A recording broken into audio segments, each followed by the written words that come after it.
உயிர்த்த ஆண்டவர் உயிர்த்தபின் பிலாத்துவிடம் சென்று, ஓ பிலாத்துவே, என்னை நீ மரணத்திற்கு விட்டு கொடுத்தாய், இதோ வந்திருக்கிறேன், மோதி பார்க்கிறாயா அப்படின்னு போய் கேட்கல. மரண தண்டனை விதித்த சான்கற்றின் சங்கத்தின் தலைவராகிய தலைமை குருவிடம் சென்று, தலைமை குருவே, யூதர்களுடைய பாரம்பரியங்களை பாதுகாக்கின்ற பரம குருவே, இதோ நீங்கள் முடிவெடுத்தீர்கள் என்னை சிலுவையில் அறைந்து கொல்வதற்கு, இதோ நான் உயிர்த்தெழுந்து வந்திருக்கிறேன் என்று சொல்லவில்லை.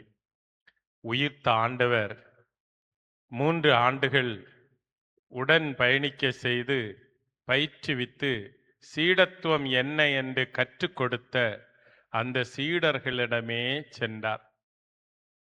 மகதலா மரியாவுக்கு தோன்றி சீடர்களை சந்தித்து அவர்களுக்கு 3 பரிசுகளை கொடுத்தார். முதல் பரிசு, 2ஆம் பரிசு, 3ஆம் பரிசு அல்ல. ஆறுதல் பரிசு, ஊக்கப் பரிசு, இப்படி பரிசுகளை ஆண்டவர் வழங்கவில்லை. ஆண்டவர் 3 சிறப்பு பரிசுகளை கொடுத்தார். அந்த பரிசுகள் நீங்க உட்காரலாம், உட்கார்ந்து கேட்கலாம். ஓகே. அந்த முதல் பரிசு என்பது யோவான் நற்செய்தி 20ஆம் அதிகாரம் 20வது வசனத்திலே சொல்லப்பட்டிருக்கிறது. வாசிப்பீங்களா?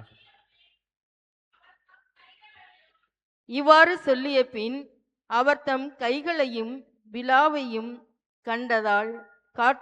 விலாவையும் அவர்களிடம் காட்டினார். ஆண்டவரை கண்டதால் சீடர்கள் மகிழ்ச்சி கொண்டார்கள். அந்த கடைசி வார்த்தை தான், ஆண்டவரை கண்டதால் சீடர்கள் மகிழ்ச்சி கொண்டார்கள். ஆண்டவர், உயிர்த்த ஆண்டவர் கொடுத்த முதல் பரிசு, சீடர்களுக்கு கொடுத்த முதல் பரிசு என்பது மகிழ்ச்சி. மகிழ்ச்சி என்பது என்ன? நம்ம நினைக்கிறோம், இன்றைக்கு நான் வாழ்கின்ற இந்த சமூகம் மாறுபட்ட சமூகமாக இருக்கிறது. இந்த உலகம் முழுவதும் யாருமே மகிழ்ச்சியாக இல்லை. பிள்ளைகள் சிரித்து பார்க்க முடியவில்லை. பிள்ளைகள் எல்லோரும் முகத்தை விரூபமாக வைத்து கொண்டிருக்கிறார்கள். எப்போதும் ஏதோ அசாதாரண உயிரினங்களை கண்ட குழந்தைகளைப் போல இருக்கிறார்கள். குழந்தைகள் ஓடி விளையாடுவதை பார்க்க முடியவில்லை. குடும்ப உறுப்பினர்களிடையே குதூகலமான கொண்டாட்டங்கள் இல்லை.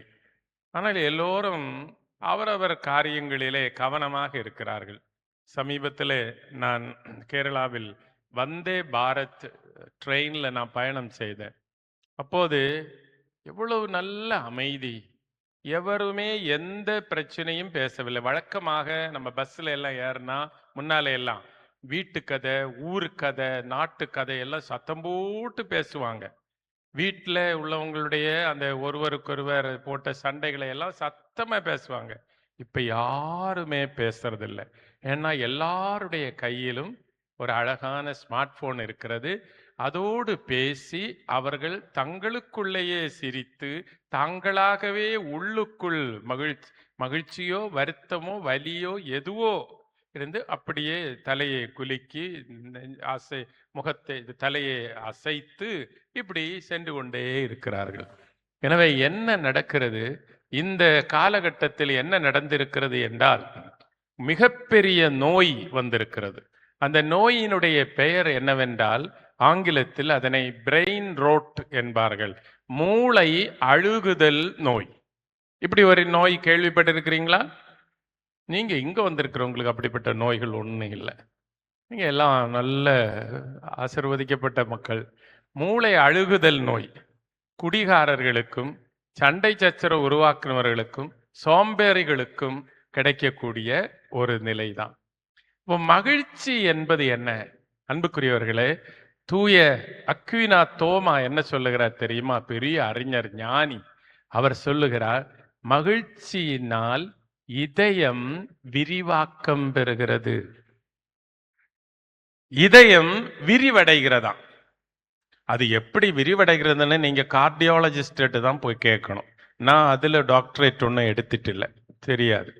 கார்டியாலஜிஸ்ட் இதயம் விரிவடைகிறதுன்னு. அப்படிப்பட்டவங்களுக்கு தான் மகிழ்ச்சி எப்படி வரும் ஆண்டவருக்குள் தான். பவுலடியார் அழகாக சொல்லுகிறார், மகிழ்ந்திருங்கள். நான் மீண்டும் சொல்லுகிறேன், நீங்கள் மகிழ்ந்திருங்கள், கிறிஸ்துவுக்குள் மகிழ்ந்திருங்கள். பொன்னும் பொருளும் வசதிகளும் வாய்ப்புகளும் எல்லாம் நமக்கு மகிழ்ச்சியை கொடுப்பதே இல்லை, மகிழ்ச்சியை கொடுப்பதே இல்லை. அன்புக்குரியவர்களே, நம்முடைய உள்ளத்தை ஆண்டவருக்கு நான் அர்ப்பணிக்கும் போதும், என் ஆண்டவர் அறியாமல் எனக்கு எதுவும் நிகழ்வதில்லை என்று உறுதிபட இருக்கும் போதுதான் நாம் மகிழ்ச்சியாக இருக்க முடியும். இயேசுவினுடைய உடனிருப்பு, சீடர்கள் இயேசுவை கண்டார்கள், அவர்களுடைய இதயம் விரிவடைந்தது, இதயம் மகிழ்வடைந்தது. இதுதான் இயேசு கொடுத்த முதல் பரிசு. இரண்டாவது பரிசு, இயேசு கொடுத்த பரிசு எதுவென்றால் அமைதி என்பதுதான். உயிர்ப்பு வரை ஆண்டவர் கொடுத்திருந்த செய்தி, என் சமாதானத்தை உங்களுக்கு விட்டு செல்கிறேன் என்பதுதான். ஒருபோதும் உங்களுக்கு சமாதானம் என்று உரக்க கூறியதில்லை. ஆனால் உயிர்த்தபின் எப்போதெல்லாம் இயேசு சீடர்களை கண்டாரோ அப்போதெல்லாம் அவர்களுக்கு சொன்ன முதல் வார்த்தை என்ன? எங்களுக்கு சமாதானம்னா உங்களுக்கு சமாதானம் என்று சொன்னார். அந்த அமைதியை கொடுத்தார். அந்த அமைதி எப்படிப்பட்ட அமைதி? கடவுள் தருகின்ற அமைதி, எல்லாவற்றையும் ஏற்றுக்கொள்ளுகின்ற ஒரு அமைதி. ஆண்டவர் மீண்டும் ஒரு பரிசை கொடுக்கிறார். இதை நீங்கள் மூன்றாவது பரிசு என்று நினைக்க கூடாது. இந்த மூன்றாவது பரிசை மூன்று முதல் பரிசுகள் என்றே வைத்துக் கொள்ளுங்கள். மகிழ்ச்சி, அமைதி, மூன்றாவது பரிசு என்ன? நீங்க கொஞ்சம் யோசித்து பாருங்க. தூய ஆவியானவர். ஆண்டவர் கொடுத்த அந்த தூய ஆவியானவர் தான் மூன்றாவது பரிசு. அவர்கள் மேல் ஊதி பரிசை கொடுத்தார். இந்த மூன்று பரிசுகளையும் கொடுத்துவிட்டு ஒரே ஒரு பணியை கொடுத்தார். அது என்ன பணி? டெய்லி 6 நேரம் சாப்பிடுங்க, நல்ல கறி உணவு சாப்பிடுங்க அப்படின்னு சொன்னாரா? என்ன சாப்பிட, என்ன பணியை கொடுத்தார்? உலகெல்லாம் சென்று சுற்றி வாருங்கள், பார்த்து வாருங்கள், எல்லா இனத்தாரையும் சீடராக்குங்கள். ஓகே, தந்தை மகன் தூய ஆவியின் பெயரால் திருமுழுக்கு கொடுங்கள். நற்செய்தியை உலகுக்கு பறைசாற்றுவதற்கு ஆண்டவர் கட்டளையிட்டார். இப்போ 3 பரிசுகள், ஒரே ஒரு பணி. நாம 3 பரிசுகளை வாங்கி நல்ல ஸ்ட்ராங்கான அலமாராவுக்குள்ள பூட்டி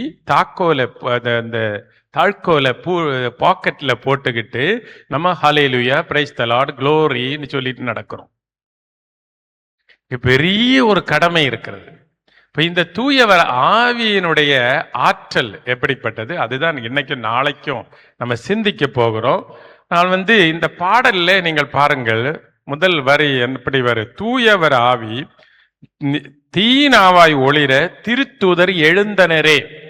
எழுந்தன தூங்கி எழும்பினாங்கன்னு அர்த்தம் அல்ல. இது ஆவியானவர் தீனாவாய் அவர்களுக்கு மேல பொழியப்பட்டதும் அவர்கள் உணர்ந்தெழுதார்கள், ஆற்றல் மிக்கவர்களாக. அதுவரை அச்சத்துடனே ஒதுங்கி இருந்தவர்கள் உணர்ந்து எழுந்தார்கள். அது அதனுடைய பொருள். தூயவர் ஆவி தீனாவாய் ஒளிர திருத்தூதர் எழுந்தனரே. அப்படி எழுச்சி அடைந்தார்கள் என்ற கருத்தில். அடுத்த லைனை பாருங்க. உண்மையின் ஆவி உள்ளத்தில் மலர திருத்தூதர் மகிழ்ந்தனரே. உண்மையின் ஆவி உள்ளத்தில் மலர திருத்தூதர் மகிழ்ந்தனரே.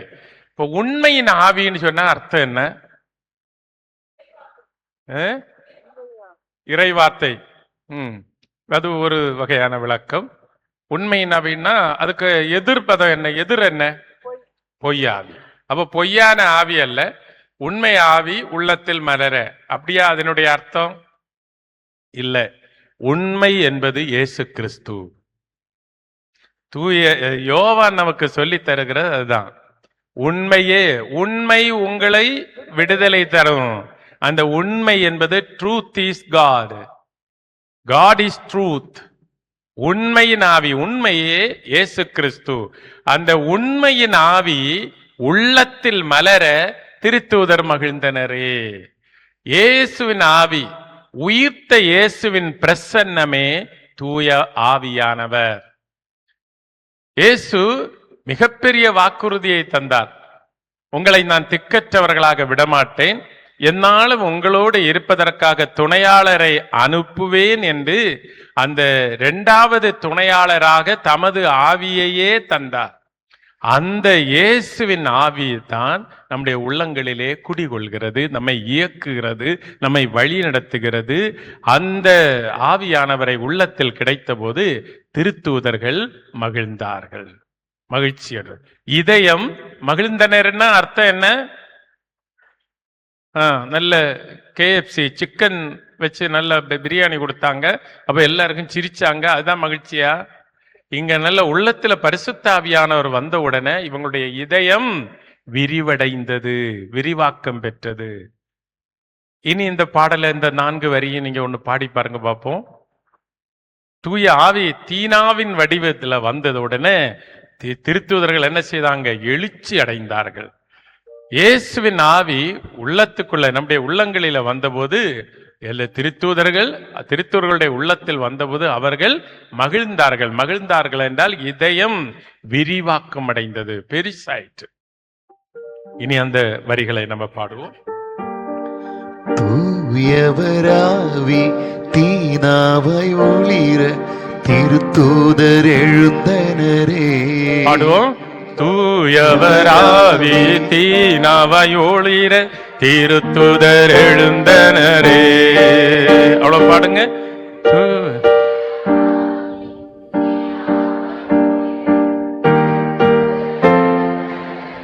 உண்மையின் ஆவி உள்ளத்தில் மலர திருத்தூதர் மகிழ்ந்தனரே. உண்மையின் ஆவி உள்ளத்தில் மலர திருத்தூதர் மகிழ்ந்தனரே. இனி ரிதம் போட்டு பாடணும். இந்த 4 லைனும் அடுத்த 2 கோரம். தூயவராவி தீனாவை ஒளிர திருத்தூதர் எழுந்தனரே. உண்மையின் ஆவி உள்ளத்தில் மலர திருத்தூதர் மகிழ்ந்தனரே. கொஞ்சம் கூட ஸ்பீடா பாடுவோம். ராவி தீனாவை ஒளிர திருத்தூதர் மகிழ்ந்தனரே.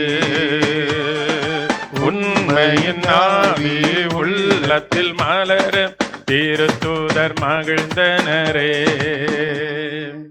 இந்த ஆவியானவர் எப்படி நம்மில் வந்து குடிகொள்கிறார்? 2 வகையான, தனது கொடைகளாலும் கனிகளாலும். தனது கொடைகள் 7, கனிகள் 9. இவற்றால் என்ன செய்கிறார்? நிறைவாக தந்திடும். அந்த அடுத்த லைன் ரூஹாயே அப்படின்னா, பழைய ஏற்பாட்டில் தொடக்கத்தில் எபிரேய மொழியில தூய கடவுளின் ஆவியானவருக்கு கொடுக்கப்பட்டிருக்கிற பெயர் ரூவா. ஆனால் இயேசு பேசின மொழியாகிய அரமாய்க்கு மொழியில அதற்கு ரூஹா அப்படின்னு பேர். அந்த வார்த்தையை தான் நான் எடுத்து போட்டிருக்கிறேன். ரூஹாயே, கொடைகளையும் கனிகளையும் நிறைவாக தருகின்ற ரூஹாயே. இன்னைக்கு நமக்கு இவ்வளவும் படிச்சாலே போதும் இந்த பாடல். ஓகே, போட்டு படிய.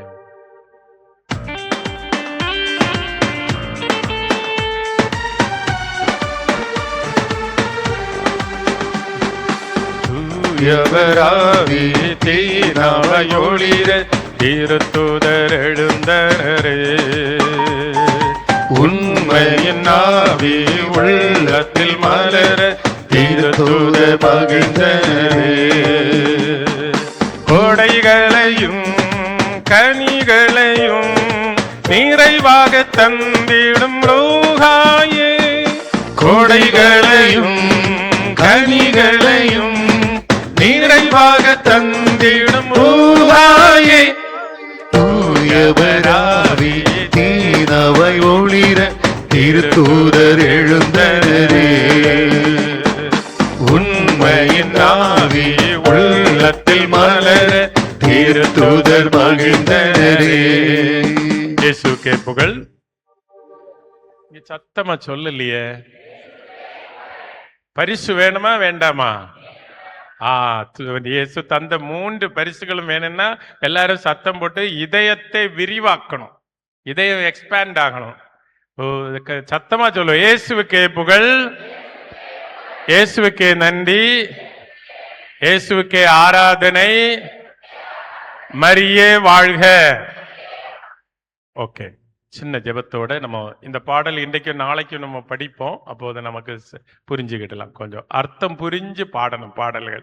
அப்படின்னா தான் நம்ம உண்மையிலே ஜெப உணர்வுக்கு வர முடியும். ஒரு நிமிடம் நம்முடைய கண்களை மூடி ஆண்டவருடைய அருளுக்காக, தூய ஆவியின் துணைக்காக வேண்டுவோம். அன்பான ஆண்டவரை உம்மை புகழ்கிறோம், போற்றுகிறோம், வணங்குகிறோம், நன்றி கூறுகின்றோம். இரக்கமுள்ள தந்தையே, இன்றைய நாளில் உம்முடைய அன்பு பிள்ளைகளாகி எங்களை ஒன்றிணைத்தமைக்காக உமக்கு நன்றி. ஆண்டவரே, தூய ஆவியின் வருகைக்காக காத்திருக்கின்ற இந்த நாட்களிலே இறை வார்த்தையை ஆழமாக தியானித்து ஆழ்மன தியானத்துக்கு உட்படுத்தி ஆண்டவரே உமது அருளையும் ஆற்றலையும் ஆசிரியரை நாங்கள் பெற்றுக்கொள்வதற்கு ஆயத்தமாக வந்திருக்கிறோம். எங்கள் மேல் இரக்கமாயிரும் ஆண்டவரே, உமது கருணையை எங்கள் மீது பொழிந்தருளும் ஆண்டவரே. எங்களை முற்றிலும் ஆழமாய் அறிகின்றவரும் ஆண்டவரே, எல்லா இடங்களிலும் நிறைந்திருக்கின்றவரும் எல்லாம் வல்லவருமாக இருக்கின்ற எங்கள் அன்பு தந்தையே, ஆசீர்வதியும், காத்து கொள்ளும், பலப்படுத்தும், தாங்கிக் கொள்ளும். இங்கே கடந்து வந்திருக்கின்ற ஒவ்வொரு உள்ளங்களையும் ஆசீர்வதியும் ஆண்டவரே. நீர் தந்திருக்கிற பெரிய கொடைகளுக்காக மகிழ்ச்சி, அமைதி, அதுபோன்று தூய ஆவியானவர் இந்த பரிசுகளை எங்களுக்கு, கொடைகளை எங்களுக்கு தந்திருப்பதற்காக நமக்கு நன்றியும் போற்றுதலும் செலுத்துகிறோம். நம்முடைய வார்த்தைகளை ஆழமாக தியானித்து நாங்கள் மன மகிழ்விலே இதயம் விரிவாக்கம் பெற்றவர்களாக திரும்பி செல்ல கிருபையும் அருளும் ஆசீர்வாதம் எங்களுக்கு தாரும். எங்களோடு இரும், எங்களை வழி நடத்தும். எங்கள் ஆண்டவர் ஆகிய கிறிஸ்து வழியாக உம்மை மன்றாடுகிறோம். ஆமென். அன்பானவர்களே, இன்றைக்கு 3 விவிலிய பகுதிகளை நான் உங்களுக்கு எடுத்து சொல்ல விரும்புகிறேன்.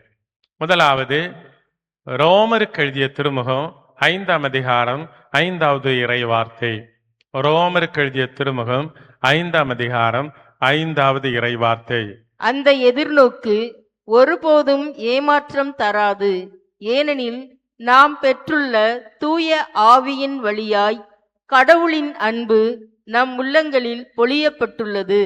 இது அருமையா, நம்ம எல்லாருமே மனப்பாடம் செய்ய வேண்டிய ஒரு வார்த்தை.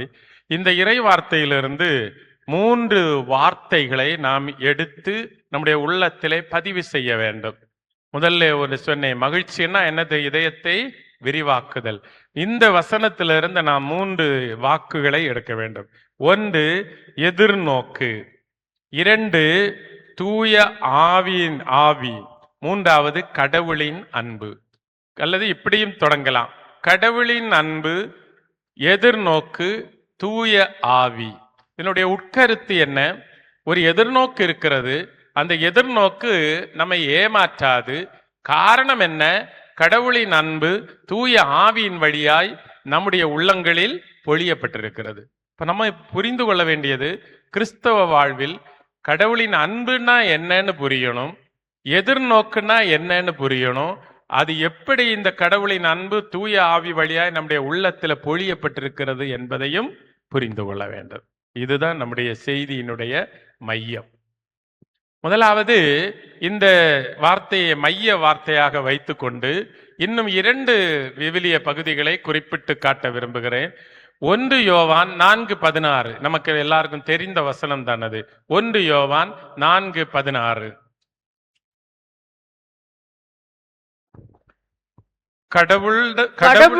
கடவுள் நம்மிடம் கொண்டுள்ள அன்பை அறிந்துள்ளோம், அதை நம்புகிறோம்.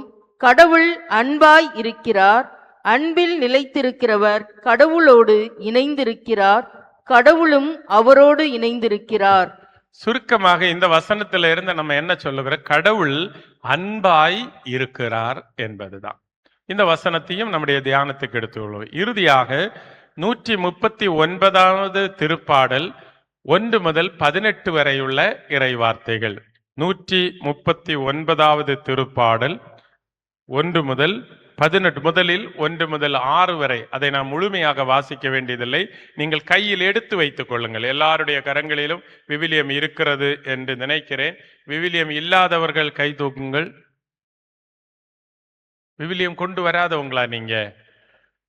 நீங்கள் அப்போ நீங்கள் நாளை முதல் சோம்பேறிகள் என்று அழைக்கப்படுவீர்கள். என சோம்பேறியினுடைய உள்ளம் சாத்தானுடைய பணித்தளம். அதனால நாளை இந்த சோம்பேறித்தனம் இல்லாமல் எல்லோருமே விவிலியம் கொண்டு வருவதற்கு முயற்சி செய்யுங்கள். இந்த திருப்பாடல் 139வது திருப்பாடல் திருப்பாடல்களின் மகுடம் என்று அழைக்கப்படுகிறது. திருப்பாடல்களின் மகுடம் என்று அழைக்கப்படுகிறது. இந்த பாடல் என்ன சொல்லப்பட்டிருக்கிறது என்றால், கடவுளின் 3 பண்புகள் சொல்லப்பட்டிருக்கின்றன. கடவுளின் 3 பண்புகள். முதல் 1 முதல் 6 வரை உள்ள இறைவசனங்களை நாம் வாசிக்கும் போது, கடவுள் எல்லாம் அறிகின்றவர். கடவுளுடைய சிறப்பு பண்பு எல்லாம் அறிகின்றவர். ஆண்டவரே, நீர் என்னை ஆய்ந்து அறிந்திருக்கிறீர். ஆண்டவர் நம்மை பற்றி ரிசர்ச் நடத்தி இருக்கிறார், ஆய்வு கட்டுரை எழுதியிருக்கிறார். அதனால நம்ம எல்லாரும் நினைக்கிறது, இரவில் தானே நான் அந்த தப்பு பண்ணினேன், இந்த செய்த, ஆண்டவர் பார்க்கறது இல்லை. ஆண்டவருக்கு இரவும் பகல் போல் தெரியும். நம்முடைய உள்ள கிடக்கை அவருக்கு தெரியும். நான் அமர்வதையும் எழுவதையும் நீர் அறிந்திருக்கின்றீர். நீர் என் நினைவுகளை எல்லாம் தொலைவிலிருந்தே உய்த்துணர்கின்றீர். நான் நடப்பதையும் படுப்பதையும் நீர் அறிந்துள்ளீர். என் வழிகள் எல்லாம் உமக்கு தெரிந்தனவையே. ஆண்டவரே, என் வாயில் சொல் உருவாகும் முன்பே அதை முற்றிலும் அறிந்தே இருக்கிறீர். எனக்கு முன்னும் பின்னும் என்னை சூழ்ந்து இருக்கிறீர். உமது கையால் என்னை பற்றி பிடிக்கின்றீர். என்னை பற்றிய உம் அறிவு எனக்கு மிகவும் வியப்பாய் உள்ளது. என்னை பற்றிய உம் அறிவு எனக்கு வியப்பாய் உள்ளது. அன்புக்குரியவர்களே, நாம் ஒவ்வொருவரையும் ஆண்டவர் ஆழத்தில் அறிந்திருக்கிறார். நமக்கு இருக்கிற நோய்கள் என்ன?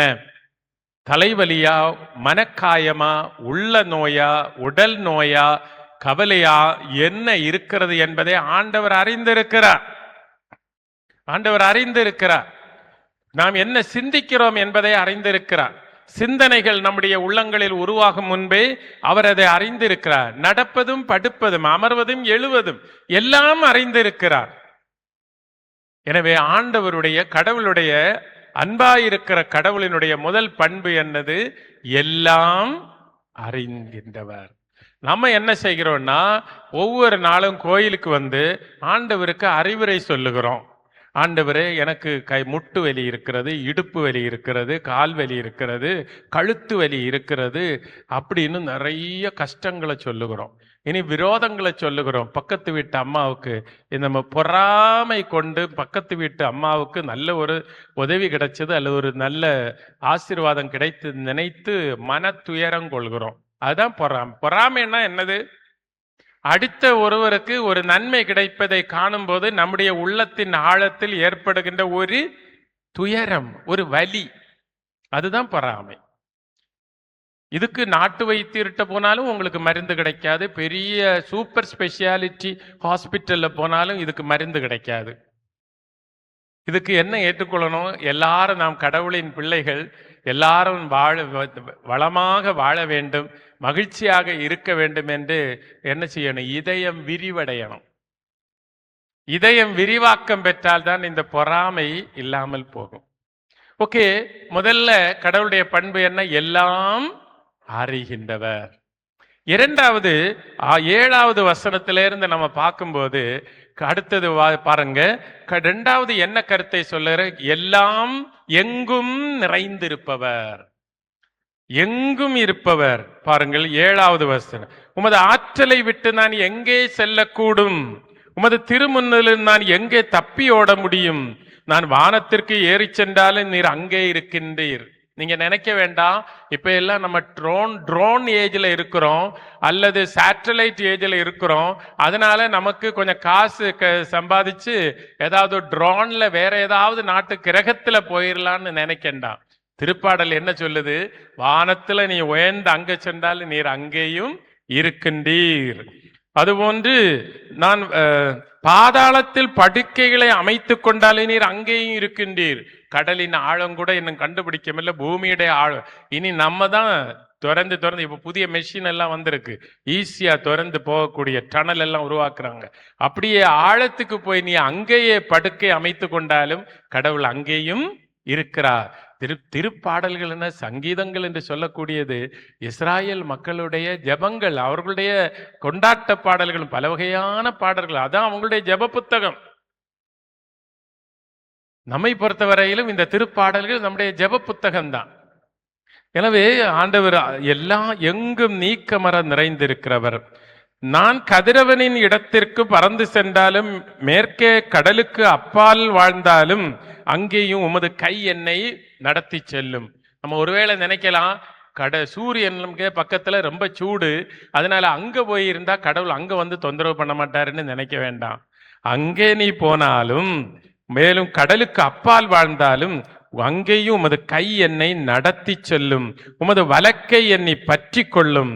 உண்மையில் இருள் என்னை மூடிக்கொள்ளாதோ, ஒளி சூழ்வதென இரவும் என்னை சூழ்ந்து கொள்ளாதோ என்று நான் சொன்னாலும், இருள் கூட உமக்கு இருட்டா இல்லை, இரவும் பகலை போல ஒளியாயிருக்கிறது. நம்ம எங்கேயும் ஓடி தப்பி விடவே முடியாது. நீ வானத்துக்கு பறந்து சென்றாலும் சரி, பாதாளத்துல போய் படுத்தாலும் சரி, எங்கும் ஆண்டவர் என்ன செய்கிறார்? உன்னை கரம் பிடித்து, பதிலே வரலையே, கரம் பிடித்து நடத்துகிறார். எல்லாம் அறிகின்ற எவ்வளவு ஆச்சரியம்னு பாருங்க. நம்மை முற்றிலும் அறிகிற ஒருவர் இருக்கிறார். எங்க நம்ம போனாலும் கூட இருக்கிறார். இது இஸ்ராயேல் மக்களுடைய அனுபவம், அவர்களுடைய அனுபவம். எல்லாம் அறிகின்றவர், எங்கும் இருப்பவர். மூன்றாவது கடவுளுடைய பண்பு என்னவென்றால், எல்லாம் வல்லவர். எல்லாம் வல்லவர். அடுத்த ஒரு சில வசனங்களை வாசிக்கும் போது, ஆண்டவருக்கு இருள் கூட பகலாய்த்தான் இருக்கிறது. நமக்கு இருள் இருளாக இருக்கிறது, பகல் பகலாக இருக்கிறது. நம்ம வழக்கமா என்ன, கடவுள் இரவும் பகலும் படைத்தார். ஆனா மனிதன் இப்ப என்ன செய்கிறான்? இரவை பகலாக்குகிறான், பகலை இரவாக்குகிறான். ஒரு காலகட்டத்தில் நம்ம எல்லாம் இரவு நன்றாக தூங்கினோம், பகல்ல என்ன செய்கிறோம்? கடினமாக உழைத்தோம். இப்போது என்ன செய்கிறோம்? இரவு கடினமாக உழைத்து பகல் முழுவதும் தூங்குகிறோம். சரிதானா? நிறைய பேர், புதிய தலைமுறை, மாடர்ன் தலைமுறை. நீங்க இல்லை, நீங்க நிறைய பேர் இல்லை, பழைய முறையில தான் வாழுகிறீங்க. புதிய தலைமுறை அப்படிதான் செய்கிறது. பகல தூங்குகிறாங்க, இரவு வேலை செய்கிறாங்க, சுத்தி நடக்கிறாங்க, பைக்ல சுத்துகிறாங்க. இப்ப இந்த வசனம் நமக்கு அடுத்து சொல்ல பாருங்க. ஏனெனில் 13வது வசனம், என் உள் உறுப்புகளை உண்டாக்கியவர் நீரே. கடவுளுடைய வல்லமையை பாருங்க. நம்முடைய உள்ளுறுப்புகள், முன்னால எல்லாம் நம்ம உள்ளுறுப்புகளை பற்றி கவலைப்பட்டதே இல்லை. கிட்னின்னு ஒன்று இருக்குன்னு நம்ம அறிந்ததே இல்லை, லிவர்னு ஒன்று இருக்குதுன்னு அறிந்ததே இல்லை. இப்போ என்னெல்லாம் புதிய புதிய பொருட்கள் கொண்டுக்கிறாங்க. பான்கிரியாஸ்ன்னு ஒன்று இருக்குதான், அதுக்கிடையில் அப்பெண்டிக்ஸ் ஒன்று இருக்குதான், குடல்ல பெருங்குடலும் சிறுகுடலும் இருக்கிறதாம். இனி புதிய குடல் என்ன இருக்கான்னு தெரியல, இதெல்லாம் கண்டுபிடிச்சிருவாங்க. எத்தனையோ வகை வகையான நோய்களை கண்டுபிடிச்சிருக்கிறாங்க, எல்லாம் வந்திருக்கு. ஆனால் ஆண்டவருடைய எண்ணத்தை நாம் அறிவது மிக மிக கடினம். ஆனால் நம்முடைய எண்ணத்தை அவர் அறிந்து விடுகிறார். அஞ்சத்தகு வியத்தகு முறையில் நீர் என்னை படைத்ததால் நான் உமக்கு நன்றி நவில்கிறேன். செயல்கள் வியக்கத்தக்கவை. ஆண்டவருடைய செயல்கள் நமக்கு வியப்பை ஏற்படுத்துகின்றன, ஆச்சரியத்தை ஏற்படுத்துகின்றன, அதிசயத்தை ஏற்படுத்த நமக்கு புரிந்து கொள்ள முடிவதில்லை. ஆனால் கடவுள் நம்முடைய எண்ணங்களை எல்லாம் எளிதில் அறிந்து கொள்கின்றார். அவர் எல்லாம் வல்லவராக இருக்கின்றார். கண்கள் 16வது வசனம், கண்கள் கருமுளையில் என் உறுப்புகளை கண்டன. நீர் எனக்கு குறித்து வைத்துள்ள நாட்களெல்லாம் எனக்கு வாழ்நாள் எதுவுமே இல்லாத காலத்திலேயே உமது நூலில் எழுதப்பட்டுள்ள. இறைவா, உம்முடைய நினைவுகளை நான் அறிந்து கொள்வது எத்துணை கடினம். நம்ம நினைக்க கூடாது, ஆண்டவர் என்ன நினைக்கிறாருன்னு கண்டுபிடிச்சிடலாம். அதான் சொல்லி இருக்கு பாருங்க. இறைவா, உம்முடைய நினைவுகளை நான் அறிந்து கொள்ள எத்துணை கடினம். அவற்றின் எண்ணிக்கை மிக பெரிது. அவற்றை கணக்கிட நான் முற்பட்டால் அவை கடல் மணலில் மிகுதியாக உள்ளன. அவற்றை எண்ணி முடிக்க வேண்டுமானால் நீர் உள்ளளவும் நான் வாழ வேண்டும். பாருங்க 18வது வசனம், கடவுள் வியத்தகு செயல்களை செய்கின்றவர், ஆற்றல் மிக்கவர். எனவே இந்த திருப்பாடல் நமக்கு கடவுளுடைய 3 பண்புகளை சொல்லுகிறது. என்ன எல்லாம்? எல்லாம் அறிகின்றவர், எங்கும் நிறைந்தவர், எல்லாம் வல்லவர். எல்லாம் அறியும், எங்கும் நிறையும், எல்லாம் வல்ல இறைவா போற்றி. ஆண்டவருடைய பண்பை பாருங்க. நம்மளை நம்ம சிந்திக்கிறது, நடக்கிறது, படுக்கிறது, இருக்கிறது, திரும்புகிறது எல்லாம் அணுவாக அறிகின்றவர். எங்க போனாலும் ஆண்டவர் இல்லாத இடத்துல. சாலமோன் அரசர் ஆண்டவருக்கென்று பெரிய ஆலயம் எழுப்பிட்டு என்ன ஜெபம் வேண்டினார்? ஆண்டவரே, நீர் எல்லா இடங்களும், வானகமே உமது அரியணை, மண்ணகம் கால்மனை, நீ உம்மை உலகெங்கும் நீர் உமது மகிமை மாட்சி நிறைந்திருக்கிறது. உம்மை நான் அமைத்த இந்த கோயிலுக்குள் உம்மை அடைத்து வைக்க இயலுமோ? இயலாது. ஆனா சாலமோனுக்கு ஏன் சாலமோன் ஞானி என்று சொல்லுகிறோம்? ஞானம் என்பது என்ன? கடவுளுடைய திருவுளத்தை அறிந்து கொள்வதற்குரிய ஆற்றல் தான் ஞானம். அதுதான் நம்ம கேட்கறது இல்லையே. சாலமோன் அரசனான போது கடவுளிடத்துல என்ன கேட்டார்? எனக்கு 1000 காலால் படை, 20,000 குதிரைப்படை, யானை படை, இந்த மாடர்ன் வேர்ல்டுல கேட்டிருப்பாரு. எனக்கு மோஸ்ட் மாடர்ன் மிசைல் ஆண்டவரே இப்படின்னு ஒன்னும் கேட்கல. என்ன கேட்டாரு? அரசனான போது ஞானத்தையும் விவேகத்தையும் கேட்டார். ஞானம் என்பது என்ன? கடவுளுடைய திருவுளத்தை அறிந்து கொள்வதற்குரிய ஆற்றல். அதுதான் ஞானம். நம்ம இது கேட்கிறோமா? ஞானத்தை கேட்கறது இல்ல, விவேகத்தை கேட்கறது இல்ல. நம்ம கேட்கறது முழுவதும், ஆண்டவரே திங்கட்கிழமை எங்களுக்கு லெமன் சாதம் தாரும், செவ்வாய்க்கிழமை, ஆண்டவர் அதையெல்லாம் ஒரு வார்த்தையில, செவ்வாய்க்கிழமை எங்களுக்கு இட்லியும் இடியப்பமும் சேர்த்து தாரும் என்று, புதன்கிழமை பரோட்டா தாரும், அடுத்தது நெய் தோசை தாரும், தோசை மேல் தோசையும், இட்லி மேல் இட்லியும், சாம்பாரும், பல வகை சாதங்களும் சாப்பிட்டு இதுக்கெல்லாம் தான் நமக்கு நேரம் கிடைக்குது. ஆனா இந்த ஜெபத்தை எல்லாம் ஆண்டவர் சுருக்கி ஒரே ஒரு வார்த்தையில, எங்கள் அன்றாட உணவை இந்திய, அந்த ஒரு வார்த்தை ஆண்டவர்கிட்ட சொன்னா போதும். ஆண்டவரே எங்கள் டெய்லி பிரெட், கிவ் அஸ் அவர் டெய்லி பிரெட். அது கேட்கறதுக்கு பதிலாக கோயில்ல வந்த உடனே நமக்கு வேலையே இதுதான். ஆண்டவரே அடுத்த வாரத்துக்கு சாப்பாட்டுக்கு அரிசி இல்லை, அது இல்லை, இது இல்லை, மிளகு இல்லை, இதுல என்ன இல்லை, எல்லா லிஸ்டும் ஆண்டவர்கிட்ட கொடுக்கறது. தேவைகளை மட்டும் நம்ம சொல்லுகிறோம். நம்ம எதுக்கு கோயிலுக்கு வர்றோம்? எதற்கு ஆராதனைக்கு வருகிறோம்? கோயிலுக்கு வர்றது 3 காரியங்களுக்காகத்தான். முதலாவது ஆண்டவரை புகழ்ந்து போற்றுவதற்காக வருகிறோம். அது நம்ம அதிகமா செய்யணும். ஆண்டவருக்கு புகழ்ச்சியும் போற்றுதல்களும் ஆராதனையும் சர்வ வல்லமை. நாம் அனைவரும் படைத்தவராகிய கடவுளுக்கு ஆராதனையும் போற்றுதல்கள் செலுத்தணும். 2வது நம்ம எதுக்கு வருகிறோம்? நம்மையே புனிதப்படுத்திக் கொள்வதற்காக. நற்கருணை நம்மை புனிதப்படுத்துகிறது. ஏனென்றால் அது நேசக்கனல். திருப்பலி நம்ம லிஸ்ட் வாசிக்கிறோம். வேண்டுதல் திருப்பலி, நன்றி திருப்பலி, என்ன கருணை, நினைத்த காரியம் நிறைவேறியதற்கான நன்றி திருப்பலி. அவங்களை நம்பவே கூடாது. நினைத்த காரியம் என்னன்னு வெளியே சொல்ல மாட்டாங்க, ஏமாத்து சொல்ல மாட்டாங்க. ஆனா எல்லா திருப்பலியும் நன்றி திருப்பலி தான். எத்தனை இன்டென்ஷன்ஸ் நீங்க வச்சாலும் எல்லா திருப்பலியும் நன்றி திருப்பலி. எதற்காக நன்றி சொல்லுகிறோம்? தந்தை கடவுள் தம் ஒரே மகனை இந்த உலகுக்கு தந்ததற்காக நன்றி சொல்லுகின்ற திருப்பலி தான் எல்லா திருப்பலியும். அந்த திருமகன் தூய ஆவியானவரை நமக்கு பரிசாக தந்ததற்காக, அந்த அன்பை, தந்தைக்கும் மகனுக்கும் இடையே உள்ள அன்பை நமக்கு தந்ததற்காக நாம் நன்றி சொல்லுகின்ற பலிதான் அது. பலி. அது நம்முடைய உள்ளத்துல என்ன வருகிறது? அது நேசக்கனல். வெண்ணிற அப்ப வடிவத்திலே நம்முடைய உள்ள இந்த கனல் என்ன செய்யும்? இந்த தீ என்ன செய்யும்? நெருப்பு தழல் என்ன செய்யும்? நம்முடைய பாவத்தை அகற்றி, எரித்து அகற்றிவிடும், சுத்தப்படுத்தும், பரிசுத்தப்படுத்தும்.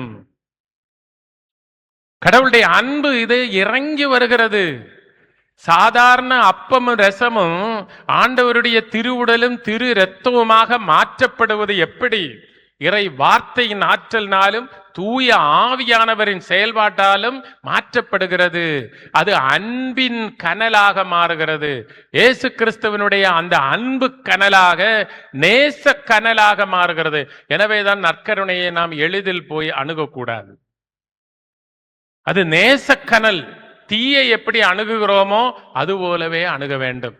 எசாயாவினுடைய நாவில் வைக்கப்பட்ட நெருப்பு தழல், வானதூதன் கொரட்டினால் நெருப்பு பலிபீடத்திலிருந்து நெருப்பு தழல் ஒன்றை எடுத்து எசாயாவினுடைய நாவில் வைத்து சுத்திகரித்தான். அவனுடைய உள்ளம் சுத்தப்பட்டது, இதயம் விரிவடைந்தது, மகிழ்ச்சி ஏற்பட்டது. அப்போதுதான் ஏசாயா, இதோ நான் இருக்கிறேன், என்னை அனுப்பும் என்று சொன்னார். எனவே பிரியமானவர்களே, எவ்வளவு அற்புதமான ஒரு சிந்தனை இந்த திருப்பாடல். இதான் திருப்பாடல்களின் மகுடம் என்று அழைக்கிறோம். எல்லாம் அறியும் எங்கும் நிறையும் எல்லாம் வல்ல இறைவா போற்றி. நம்ம கோயிலுக்கு எதுக்கு வர்றோம்? ஆண்டவரை புகழ்வதற்கும் நம்மை சுத்திகரிக்கிறோம். மூன்றாவது, கடவுளுடைய அருளை பெறுவதற்கும். நம்ம வாழ்வுக்கு தேவையான கடவுளுடைய அருளை, இரக்கத்தை அனுபவமாக்குவதற்காக வருகிறோம்.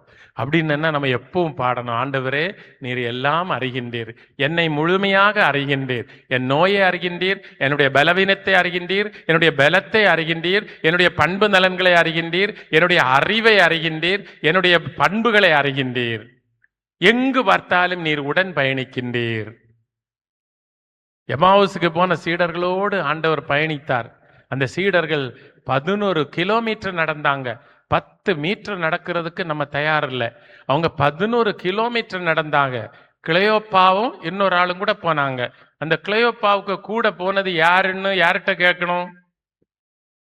ஆயர்கிட்ட கேட்காதீங்க, எனக்கு தெரியாது. கிளையோப்பாவை கண்டுபிடிச்சு அவர்கிட்ட கேட்டா தெரியும் யாரு கூட போனதுன்னு. காரணம் பைபிள்ல சொல்லிட்டு இல்லை அந்த ஆளுக்கு பேரு. கிளையோப்பாவை நீங்க கண்டுபிடிக்கணும். கண்டுபிடிச்சு அவர்கிட்ட கேட்டா என்ன செய்யும்? தெரியும். ஓகே, 11 கிலோமீட்டர் இயேசு அவர்களோடு தங்குகிறார், பயணிக்கிறார். அப்பத்தை எடுத்து பிட்டு அவர்களுக்கு கொடுக்கிறார். அவர்கள் கண்கள் திறக்கப்பட்டது. திருப்பி அது கிடைத்ததும் அந்த கடவுளின் அருளும் இரக்கமும் நேச கனலும் உள்ளுக்குள்ள வந்தவுடனே மீண்டும் 11 கிலோமீட்டர் திருப்பி ஜெருசலேமுக்கு நடக்கிறாங்க. லூக்கா நற்செய்தி 24ஆம் அதிகாரம். மீண்டும் 11 கிலோமீட்டர் திருப்பி நடக்கிறாங்க. நமக்கு இப்போ 10 மீட்டருக்கு நடக்கிறதுக்கு மேல மூட்டு வலி, இடுப்பு வலி, மனவலி, உள்வலி, எல்லா உடம்பு மொத்தமாகவே ஒரு வலி. ஆனா இந்த நேசக்கனல் உள்ளுக்குள்ளே வந்து விட்டால் பின்ன நமக்கு அடங்கி இருக்க முடியாது. அந்த 2 சீடர்களும் இயேசுவை திருமுகத்தை தரிசித்த பிறகு இயேசுவினுடைய குரலை கேட்டார்கள். இயேசு போதித்த போது குரலை கேட்டார்கள், அவரோடு தங்கினார்கள், அவருடைய திருமுகத்தை கண்டார்கள். அவங்க உடனடியாக எழுந்து துணிவோடு எருசலேமுக்கு வந்து, ஆண்டவர் இயேசு உண்மையிலேயே உயிர்த்தெழுந்தார், பெண்களுக்கு தோன்றினார் என்று அழுத்தமாக சொன்னார். பிரியமானவர்களே, இந்த பண்பு நமக்கு, இந்த பாடல் நீங்க இங்க இருந்து போகும்போது பாடிக்கிட்டே போகணும். எல்லாம் அறியும் எங்கும் நிறையும் எல்லாம் வல்ல இறைவா போற்றி. பாடுவோமா? எல்லாம் போடும். எல்லாம் அறியும், சத்தமா சொல்லுங்க. எங்கும் நிறையும் எல்லாம் வல்ல இறைவா போற்றி.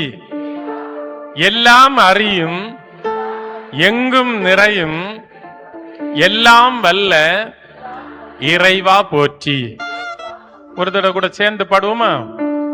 எல்லாம் அறியும் எங்கும் நிறையும் எல்லாம் வல்ல இறைவா போற்றி. எல்லாரும் கண்களை மூடி ஆண்டவரையே தியானம் பண்ணுங்க. நான் பாடுகிறேன், நீங்களும் மெல்லிய குரல்ல, மென் குரல்ல சேர்ந்து பாடுங்க. எல்லாம் அறியும் எங்கும் நிறையும் எல்லாம் வல்ல இறைவா போற்றி. ஒரு தடவை கூட. எல்லாம் அறியும் எங்கும் எல்லாம் வல்ல இறைவா போற்றி. இயேசுவுக்கே புகழ், இயேசுவுக்கே நன்றி, இயேசுவுக்கே ஆராதனை. ஆண்டவருடைய 3 பண்புகளை படித்தோம். எல்லாம் அறிகின்றவர், எங்கும் நிறைந்திருப்பவர், எல்லாம் வல்லவர். யோவான் நற்செய்தியாளர் மிக அழகான ஒரு செய்தியை நமக்கு தருகிறார். நான் கடந்த வருடம் வரும்போது நான் உங்களுக்கு சொன்னேன், ஒவ்வொரு நற்செய்தியையும் ஒவ்வொரு வகையில படிக்கணும் அப்படி சொன்னிருக்க. கடந்த வருஷமும் அதுக்கு முந்தின வருஷமும் நான் சொன்னேன், தெரியுமா நினைவிருக்கான்னு தெரியல. மத்தேயு மார்க்கு நற்செய்தியை எப்படி படிக்கணும்? நடந்து நடந்து படிக்கணும். ஏன்னா மார்க்கு நற்செய்தியில சொல்லி இருக்கிறது எல்லாமே நடந்த நிகழ்வுகள், நடந்த நிகழ்வுகளை பற்றி சொல்லியிருக்கு. நடந்து நடந்து படிக்கணும். மத்தேயு நற்செய்தியை படிக்கும்போது அப்படியே உட்கார்ந்து படிக்கணும். ஏன்னா அது எல்லாமே இயேசுவினுடைய போதனைகள். உட்கார்ந்து அப்படியே கேட்கணும். அதே மாதிரி படிக்கணும். லூக்கா நற்செய்தியை படிக்கும்போது முழந்தாட்படியிட்டு படிக்கணும். ஏன்னா அது முழுவதும் ஜெபங்கள். லூக்கா நற்செய்தியை எப்படி படிக்கணும்? முழந்தாட்படியிட்டு படிக்கணும். ஆனா யோவான் நற்செய்தியை படிச்சுக்கிட்டு நல்லா தூங்கணும். ஏன் தூங்கணும் அப்படின்னா அதுக்கு அர்த்தம் என்னன்னா தியானம் செய்யணும். அப்படியே தூங்குகிறது அல்ல, தியானம் செய்யணும். ஏன்னா அவ்வளவு ஆழமானது. அந்த யோவான் தான் நமக்கு சொல்லி தருகிறார் கடவுள் அன்பாயிருக்கிறார் என்று. கடவுள் அன்பாயிருக்கிறார் என்று சொல்லுகிறார். இந்த அன்பு நமக்கு எப்படி புரிஞ்சுக்கிட? கடவுள் அன்பாயிருக்கிறார், அன்பாயிருக்கிறார் கொள்ளலாம், நல்லது. எப்படி நம்ம புரிஞ்சுக்கிடுறது? இந்த அன்பு எப்படி வெளிப்பட்டிருக்கிறது அதை நம்ம புரிஞ்சுக்கிடணும். கடவுள் அன்பாயிருக்கிறார், அன்பாயிருக்கிறார்னு சொல்லுகிறோம். எப்படி அன்பாயிருக்கிறார்? அன்புக்குரியவர்களே, இந்த அன்பு கடவுள் வெளிப்படுத்தி இருக்கிறார். முதல்ல அவர் வெளிப்படுத்தினது நமக்கு அவர் எழுதிய அன்பு கடிதம் தான் திருவிவிலியம். அன்புள்ளவங்க முதல்ல என்ன செய்வாங்க? எழுதுவாங்க. வார்த்தைகள்ல அது வெளிப்படும். இப்ப நம்ம செயற்கை நுண்ணறிவு காலத்துல இருக்கிறோம். இப்ப எழுதக்கூடிய மெஷின்ஸே நமக்கு எல்லாம் எழுதி தரும். ஆனா அது எழுதுறதுல ஒரு பிரச்சனை என்னன்னா, அதுல ஒரே ஒரு காரியம் மட்டும் இருக்காது, எந்த விதமான உணர்ச்சியும் இருக்காது, உணர்வும் இருக்காது. அன்பு உணர்வையோ கோப உணர்வையோ எதையும் நமக்கு தராது.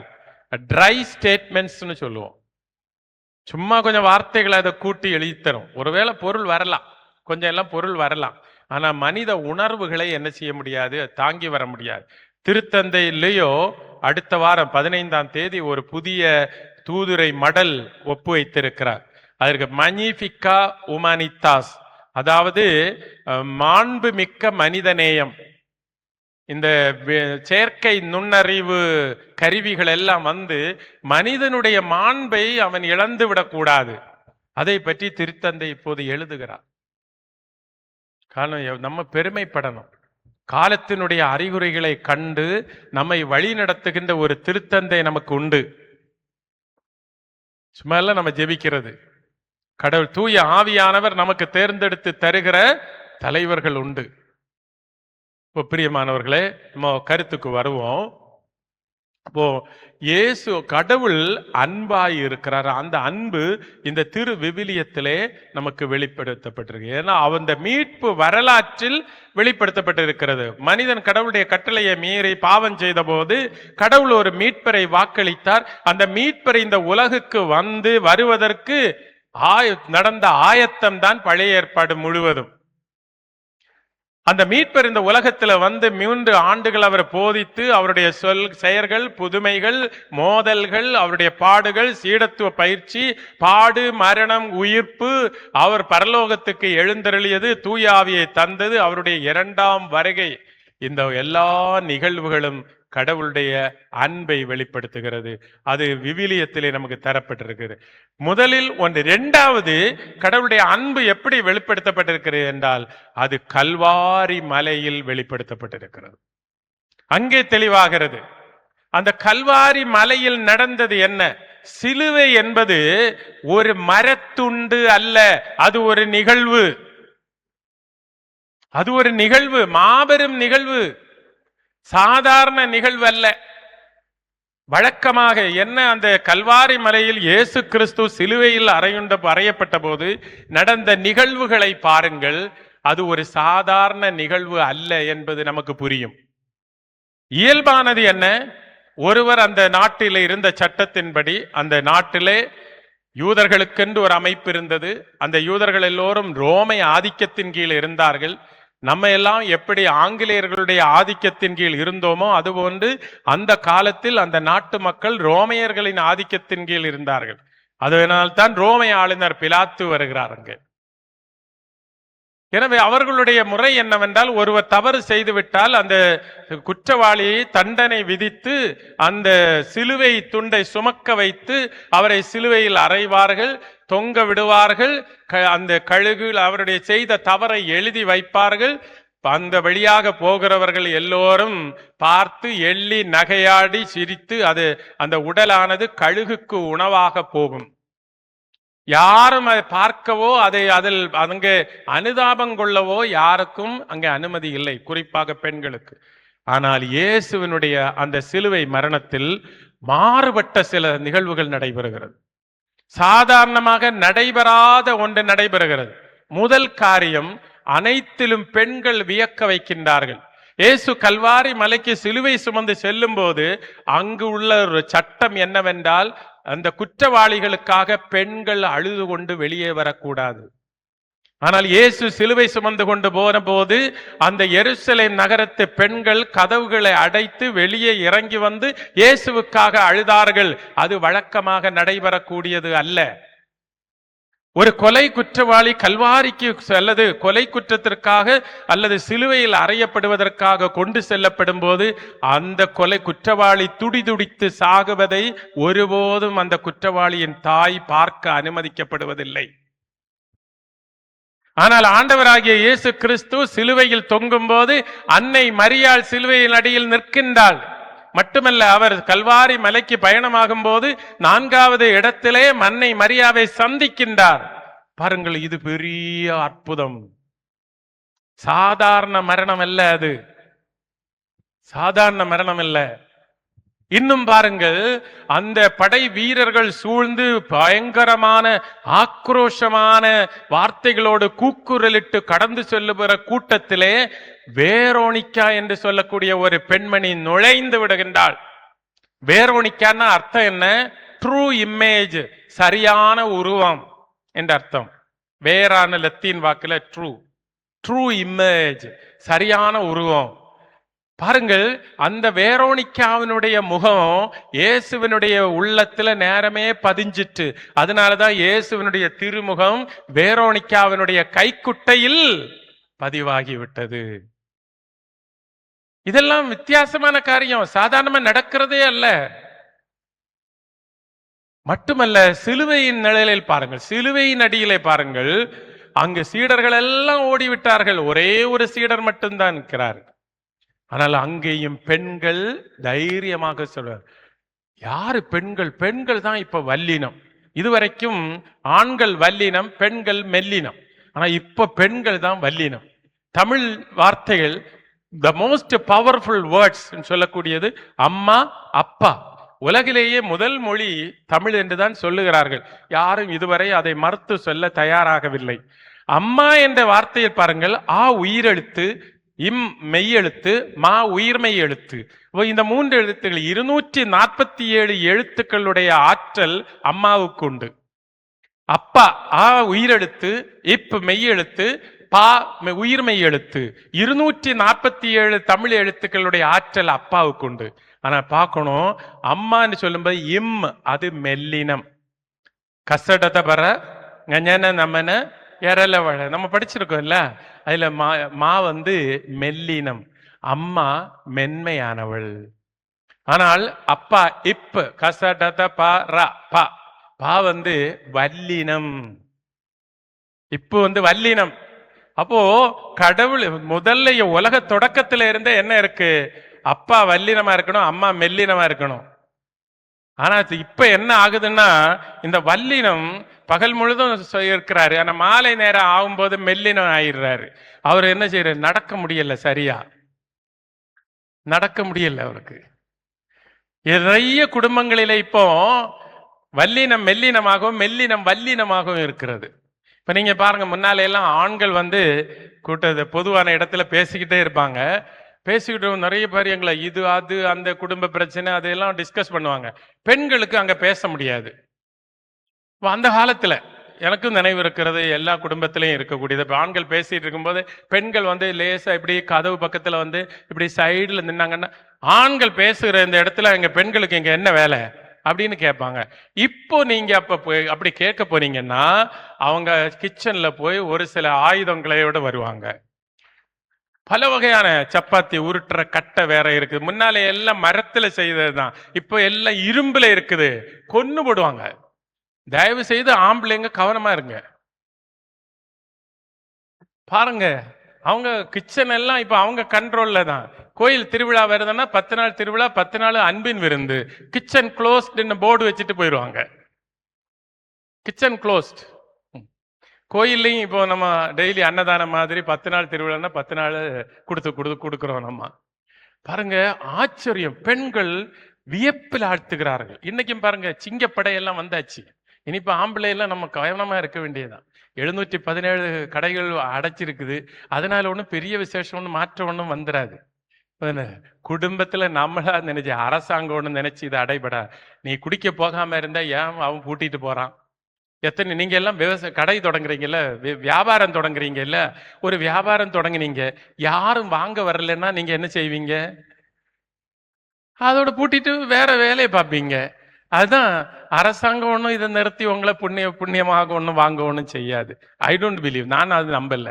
ஏன்னா என்னைக்கு நம்ம இதை சரியான முறையில் நிறுத்துகிறதுக்கு இது நம்முடைய உடலுக்கும் உள்ளத்துக்கும் தேவையில்லைன்னு முடிவெடுக்கிறோமோ அன்னைக்கு தான் அது மாறும். ஆனா பரிதாபம் என்னன்னா, பெண்கள் கொஞ்சம் குறைவா இருந்தாங்க, அவங்க இப்பொழுது அவங்களும் தொடங்கி இருக்கிறாங்க. அதுதான் நம்ம வருத்தப்படுத்துகிற, வேதனைப்படுத்துகிறோம்.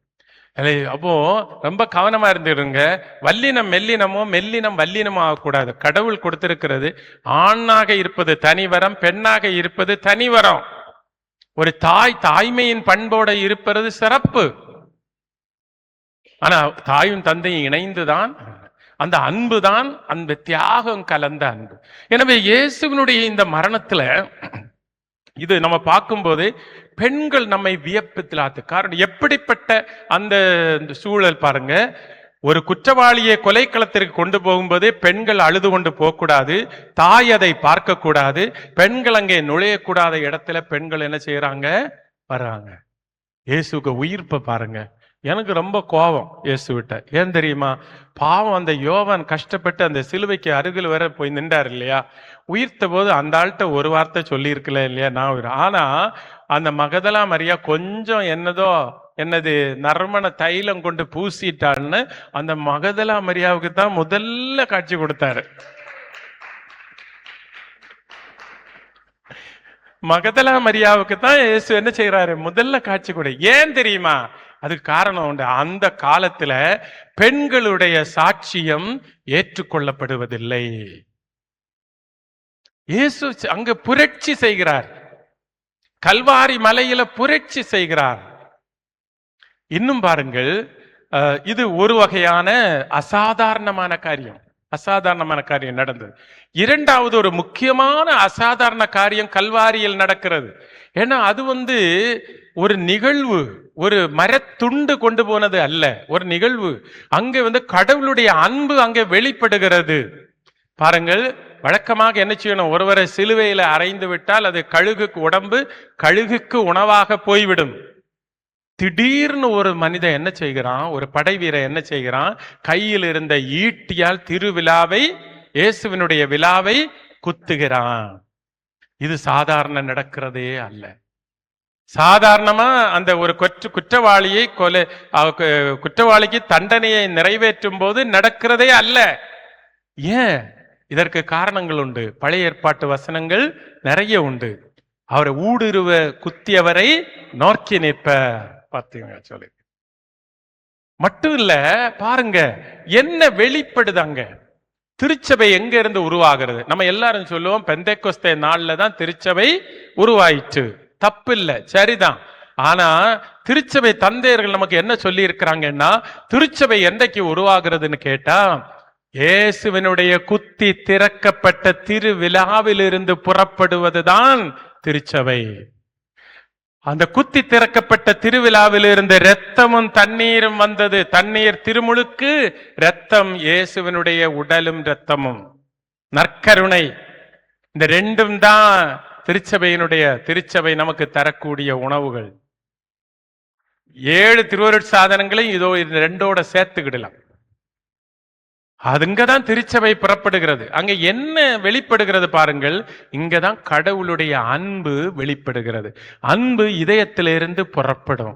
இதயம் திறக்கப்பட்டு அன்பு வெளிப்படுத்தப்பட்டது. இயேசு எப்படி இருக்கிறார் பாருங்க. கல்வாரியில 2 கைகளையும் விரித்து இப்படியே கிடக்கிறார் சிலுவையில. எதற்கு? நம்மை கட்டி அரவணைப்பதற்காக கைகளை விரித்து பிடித்திருக்கிறார். தலையை இப்படி சாய்த்து வைத்திருக்கிறார் சிலுவையில. எதற்காக? நம்மை முத்தம் செய்து நம்மை சேர்த்து கொள்வதற்காக.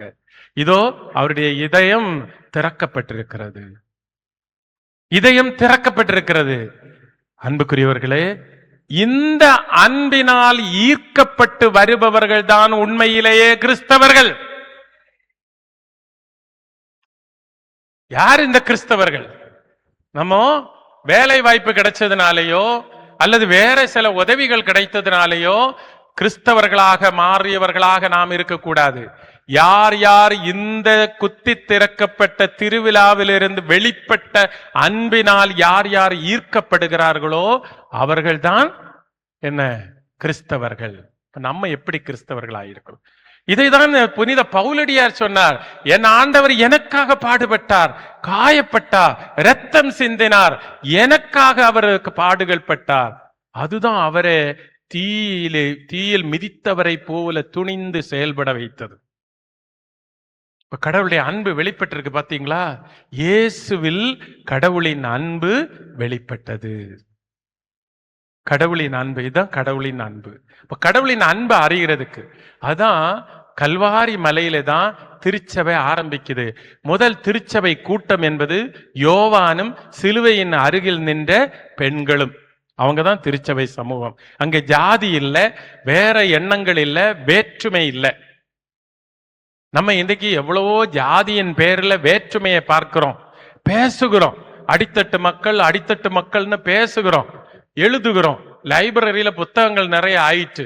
இனியாவது நம்ம அந்த எழுதுகிற நிறுத்திக்கிட்டு இந்த மக்களுக்கு ஏதாவது செய்யணும். இயேசுவினுடைய அன்பை பகிர்ந்து கொடுக்கணும், அவங்களோட உடன் பயணிக்கணும். அதுதான் பெரிய அன்பு. இயேசுவினுடைய அந்த கடவுளுடைய அன்பு எப்படி வெளிப்பட்டது என்று கேட்டால், வியத்தகு செயல்களில், ஆச்சரியங்களில், மீட்பு நிகழ்வுகளில் கடவுளுடைய ஆற்றல் கடவுளுடைய அன்பு வெளிப்பட்டிருக்கிறது. கல்வாரி மலையில் சிலுவை என்பது ஒரு பொருள் அல்ல, ஒரு நிகழ்வு. அது தெய்வீக ஞானம். நம்முடைய பார்வைக்கு பவுலடியார் அழகாக சொல்லுகிறார். 1 கொரிந்தியர் 1:18 என்ன சொல்லுகிறார்? நம்பிக்கை இல்லாதவர்களுக்கு சிலுவை ஒரு மடமை, ஆனால் நம்புவோருக்கு சிலுவை இறை ஞானம். இந்த அன்பை நம்ம எப்படி, கடவுளுடைய இந்த அன்பை நாம் எப்படி, டைம் ஆகுது இல்ல, எப்படி நம்ம அனுபவிக்கிறது? இந்த கருத்தை கூட சொல்லாம இருந்து அது முழுமை பெறாது. நம்ம எப்படி அனுபவிக்கிறது? அன்புக்குரியவர்களே, இந்த ஆராதனை நேரத்துல நான் ஒரு பாடலோட ஆராதனையை நம்ம தொடங்கலாம். இயேசுவினுடைய அந்த சிலுவை தான் தெய்வீக ஞானம். அதை நம்ம தொடும்போது இயேசுவினுடைய பாடு, மரணம், உயிர்ப்பை நாம் கல்வாரியில இயேசு ஆண்டவர் கூக்குரல் கதறி அழுதார். இந்த சிலுவை கல்வாரி மலை நிகழ்வை நாம் புரிந்து கொள்ள வேண்டுமானால் 2 காரியங்களை வைத்துக் கொண்டுதான் புரிய முடியும். ஒன்று கடவுளின் அன்பு, மற்றொன்று மனிதனுடைய பாவம். இயேசுனுடைய சிறந்தது மலைப்பொழிவு. மத்தேயு நற்செய்தி 5, 6, 7 அதிகாரங்கள்ல பார்க்கிறோம். அது மலைப்பொழிவு. அதைவிட பெரிய மலைப்பொழிவு கல்வாரியில் இயேசு சொன்ன 7 வார்த்தைகள். செங்கல் போல வறண்ட அந்த தொண்டையை வைத்துக் கொண்டு 7 வார்த்தைகள் சொன்னார். அவர் ஒப்பு கொடுத்தது ஒரு பலி. எப்படி அது பலி ஆயிற்று? மத்தேயு நற்செய்தியில சொன்னார், என் பலி செலுத்த வருபவர்கள் என்ன செய்ய வேண்டும்? யாரிடமாவது மனத்தாங்கல் இருந்தால் அதை முதலில் அவர்களுடன் ஒப்புரவாகி விட்டு வா.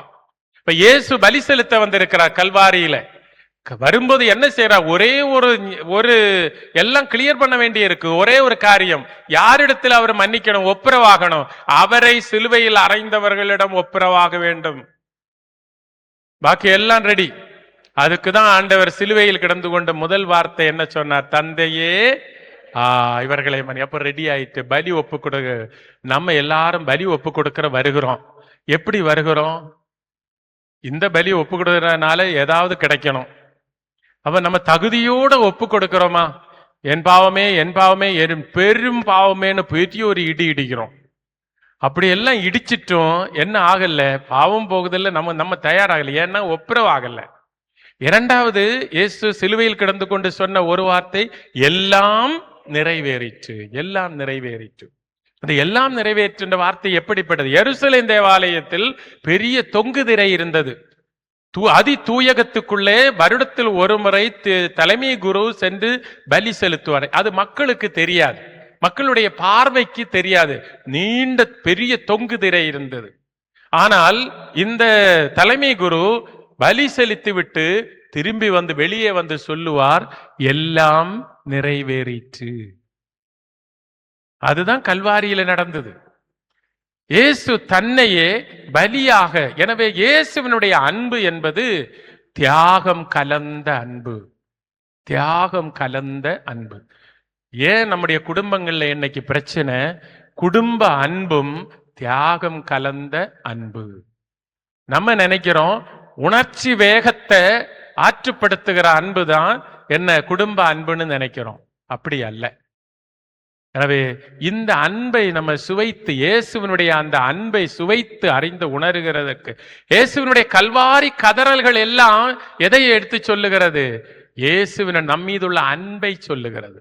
அந்த அன்பை நம்ம சுவைக்கிறதுக்கு இந்த பாடுகளை நினைத்து ஒரு துளி கண்ணீர் விட்டால் போதும், ஒரு துளி ரத்தம் நம்முடைய தலையில் வீழ்ந்தால் போதும், நாம் சுத்திகரிக்க, நம்முடைய ஆழ்மன காயங்கள் எல்லாம் மாறும்.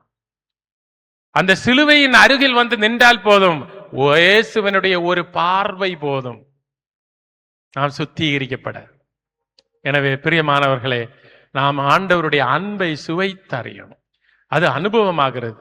எதிர்நோக்கும் அதன் பிறகு வரக்கூடிய காரியங்களே. எதிர்நோக்கு என்பது என்ன என்றால், எதிர்நோக்குன்னா என்ன? நம்ம என்ன புரிஞ்சிருக்கிறோம்னு தெரியாது. எதிர்நோக்கு என்னன்னு நமக்கு புரிஞ்சுக்கிடணும்னா நம்பிக்கை என்னன்னு தெரியணும், அன்பு என்னன்னு தெரியணும்.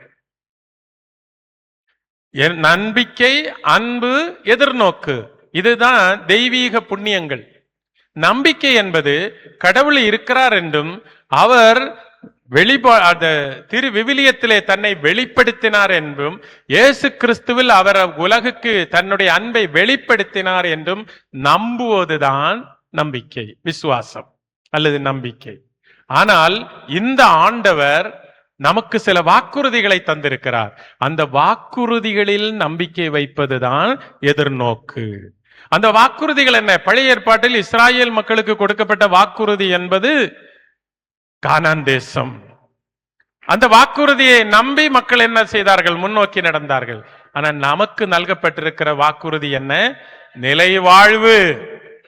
நிலைவாழ்வு. யோவான் நற்செய்தி 17ஆம் அதிகாரம் 3வது இறைவசனத்தில் நாம் பார்க்கிறோம், தந்தையாகிய கடவுளை உம்மையும் நீர் அனுப்பிய இயேசு கிறிஸ்துவையும் அறிவதுதான் நிலைவாழ்வு. அறிவதே இயேசு கிறிஸ்துவை அறிவது என்றால் கூகுள்ல சர்ச் பண்ணி ஜீசஸ் கிரைஸ்ட் அடிச்சு கொடுத்து அதுல கிடைக்கிறதையெல்லாம் வாசித்து அறியும் அறிவு அல்ல. இது இயேசுவை பின்பற்றினால், இயேசுவினுடைய சிலுவையை சுமந்தால், தன்னைத்தான் ஒருத்து தன் சிலுவையை சுமந்து கொண்டு அவரை பின்பற்றினால் நீ என்ன செய்வாய்? நிலைவாழ்வை. அந்த நிலைவாழ்வை நோக்கிதான் நம்ம பயணம் செய்கிறோம். அதனுடைய முன் சுவையை தான் நேசக்கனலாகிய நற்கருணையில் அனுபவமாக்குகின்றோம். அதனுடைய முழுமை மறுவாழ்வில். இந்த நிலைவாழ்வை நோக்கி தான் பயணம் செய்கிறோம். அதுதான் எதிர்நோக்கு. முன்னால் ஒரு பாட்டு, நிறைவாழ்வை நோக்கி திருப்பயணம், இப்படி கேட்டிருக்கிறேன். நீங்க கேட்டிருக்கிறீங்களான்னு தெரியல. அதோட நிலைவாழ்வை நோக்கி தான் நம்ம பயணிச்சுறோம். இந்த வாழ்வுக்கு போகிறதுக்கு, இந்த நிறைவாழ்வை நோக்கி நம்ம பயணம் செய்ததற்கு ஒரு வழிதான் அன்பு. அது 2 அன்பு, இறை அன்பு, பிறர் அன்பு. இயேசுவை நேசிப்பது, பிறரை நேசிப்பது. அதுதான் அதற்குரிய மார்க்கம், அதற்குரிய வழிமுறை, அன்பு செய்வது. இந்த அன்பு என்பது இயேசு கல்வாரியில் காட்டிய அன்பு, தியாகம் கலந்த அன்பு. எனவே நாம் எல்லோரும் இறைவாக்கு எதிர்நோக்கின் திருப்பயணிகளாக உள்ளோம், திருப்பயணிகளாக உள்ளோம். எனவே அன்புக்குரியவர்களே, இந்த கடவுளின் அன்பு, இந்த இயேசு கிறிஸ்து தன்னுடைய அன்பை, தந்தை கடவுளின் அன்பை தந்தையை நமக்கு அனுபவமாக்கி தருகிறார்.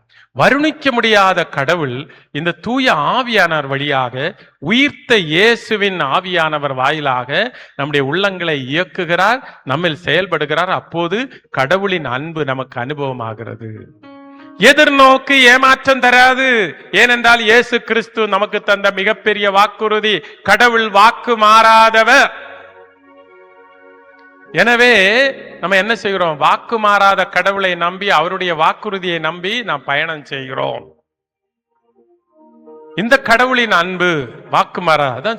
ஏனெனில் பவுலடியார் சொல்லுகிறார், ஏனெனில் நமக்கு நம்பலாம், முழுமையா இந்த நிலைவாழ்வு நமக்கு உண்டுன்னு நம்பலாம். காரணம் என்ன? தூய ஆவி வழியாய் கடவுளின் அன்பு என்ன செய்து விட்டது? நம்முடைய உள்ளங்களில் பொழியப்பட்டு விட்டது. அந்த அன்பு, கடவுளின் அன்பு கல்வாரியில் வெளிப்பட்டது. கல்வாரியில் அந்த அன்பினால் ஈர்க்கப்பட்டு வருபவர்கள் தான் கிறிஸ்தவர்கள்.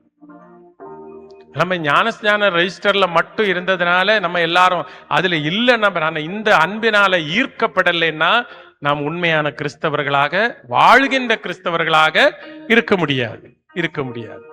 எனவே இதை நம்முடைய மனதில் கொள்ள வேண்டும். எனவே இன்றைய நம்முடைய இந்த ஆராதனையில நம்முடைய மனதை எல்லாம் கல்வாரி மலைக்கு கொண்டு போவோம். ஆண்டவருடைய அந்த இரத்தத்தில் ஒரு துளி விழுந்தா போதும். நம்ம வருடம் முழுவதும் தினமும் அல்லது எருசலேமுக்கு போய் எல்லா இடங்களையும் பார்த்து வருவதை விட, இயேசுவினுடைய அந்த பாடு, துன்ப, துயரங்கள் நினைத்து ஒரு துளி கண்ணீர் விட்டால் போதும், நம்முடைய உள்ளங்கள், மனக்காயங்கள் எல்லாம் அகன்றுவிடும். இயேசுவினுடைய ஒரு பார்வை போதும், நம்முடைய ஆழ்மன கதறல்கள் அகன்றுவிடும்.